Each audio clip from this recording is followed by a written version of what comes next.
Have you ever wondered if those cheap Amazon gauges would work on your motorcycle? Well, today I'm going to prove they do.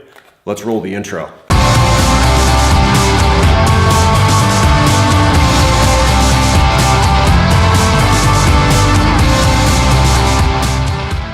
Hey guys, what is going on? I'm Mike Barker. Thank you so much for tuning in to part 2 of Do Cheapy Amazon Gauges Actually Work? In episode 1, we wired them up in the house here, and now we're gonna head back out to the garage, bolt them on, test them out, see if they work. First, I had to unplug the factory indicator harness. So I've already discovered something that I'm gonna have to change, and that is that I thought most of these would be the male bullet connectors coming off this loom, but I have one that's a female, so I'm gonna have to swap that on my new gauge cluster. There's a crazy long orange one. Where the hell does it go? Oh yeah, way underneath. Freedom! So yeah, a bunch of changes I'm gonna have to make. 4 of these, male bullet connector end. 3 of them, 5 of these, male bullet connector end. 2 of them, female. So I'll swap that. Because the idea is that I don't want to change anything in the rest of the wiring harness. Again, same theme with this bike. If there's something I don't have to modify, why bother? It makes it so easy to just plug this back in if we need to swap back onto this. Maybe these gauges are absolute rubbish and I have to swap all of this gear back on in order to ride the bike this summer. Ugh. Okay, a lot earlier, I went ahead and did something. So I took my climber manual and I actually made a guide as to what my wiring was gonna look like. So down here, we've got the Speedo, the tack, and something else. Anyway, so the top has, and I'm sorry for all my messy writing, but you'll get the gist. The top has all of the factory wiring and like what kind of a junction it comes into. So these ones that are multiples are like 5 wire junction inside the headlight bucket. These ones are more like just a single wire. So I'll use this guide that I made to put the new female bullet connector ends on the appropriate wires of the gauges. We're not cutting this is factory. We're cutting these because these were cheap from China. So the 2 wires that we have to change are the light green with a red stripe and the dark blue with an orange or a reddish stripe. I guess it's red. So the blue-red is going to go to the oil pressure sensor, which conveniently enough right now we actually don't have a light for because the new gauges don't actually have an oil pressure dummy light, but we'll get to that later.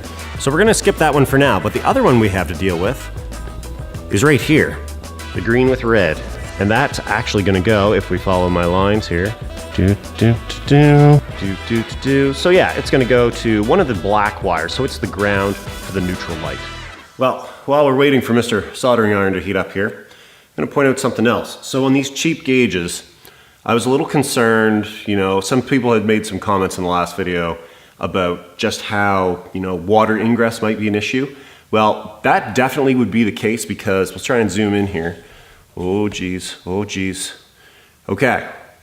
You'll see right here, I actually had to go and apply some silicone because these gauges didn't have a rubber grommet in here, so it was direct access for water spraying up off the front tire. I mean, my mudguard should stop that, but either way, I wanted to prevent driving rain from entering these gauges. Around the top, the seal is pretty reasonable.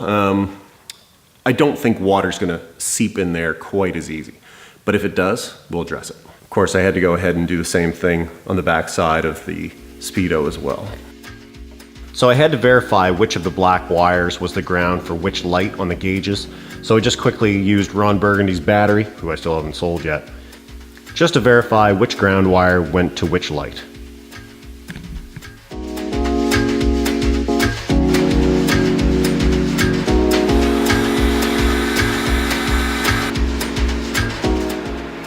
I went ahead and made up a little jumper wire here as well because inside the factory handlebar clamp with the lights in it, there would have been a junction where the power split off to light both the oil pressure lamp and the neutral indicator light. Should plug it right into the factory harness. Essentially, it's doing the same thing that would have been inside the handlebar clamp.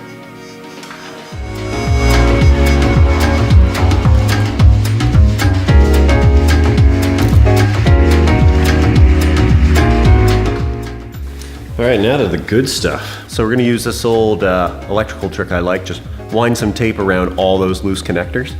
Feed that through the headlight bucket.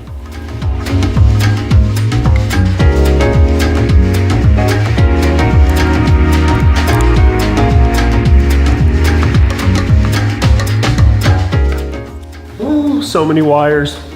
Let's get these gauges bolted in place though, so we don't have to worry about that flopping around on us.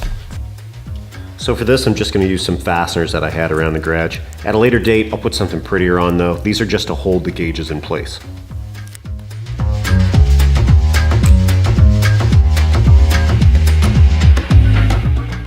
Snug them down a little bit here, but we might have to play with it a little bit to get them perfect later on.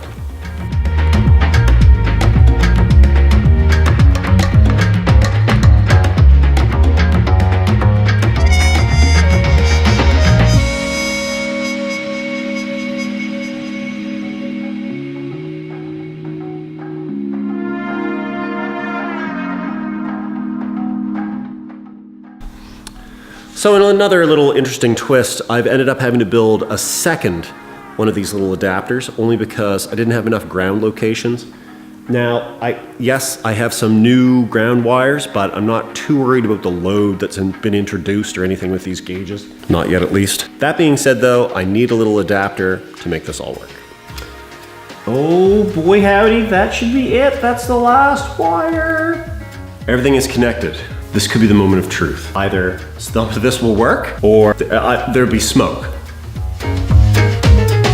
Just in case. God, I hope there's no smoke.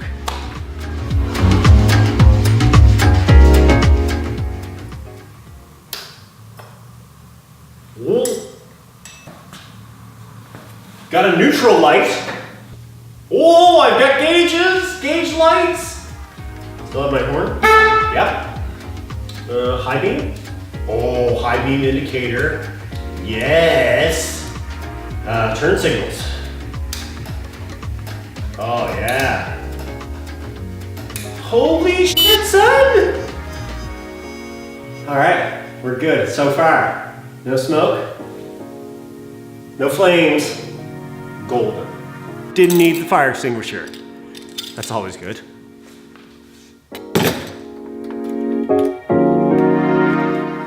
So like I alluded to a little earlier, these new gauges do have some indicator lights built into them.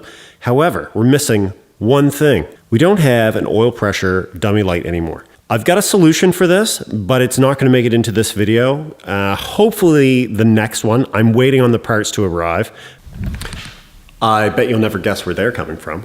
I can't wait to show you guys. To finish the tachometer wiring, we had to... Shut up with your explanation! It seems like I'm always taking this f***ing tank off! Jeez, all right. Now, like I mentioned before, because this is an electronic tach, we have to have some way to pick up the signal to drive the needle in the gauge. So what we're gonna do to drive the electronic tach is we're gonna actually tap into one of these two wires, either the blue or the yellow. These are the signal trigger wires that tell the coils when to fire. So essentially, all you have to do really is, again, build another jumper wire like this one.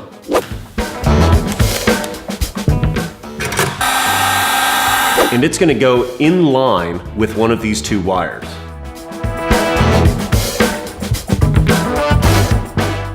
And then I'm just gonna make the final connection from here up to the new tach. In all honesty, I could have made this a single wire, but it was one of those hindsight moments though, so I just made an extension. Then I just bundled up some of the wires to clean up the look.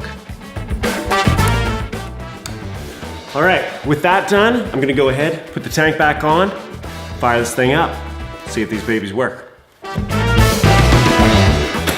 Now, as you can see here, I've temporarily mounted the factory gauges back onto the bike via a cable tie around the brake line. And this is basically just so that I can check to see if the new cheapy Amazon gauge is even remotely close to the factory one. That is, of course, provided that this new tachometer even works. As you may have noticed, it's now a day or two later and there's puddles and things in my garage. Anyway, consistency is not my strong point.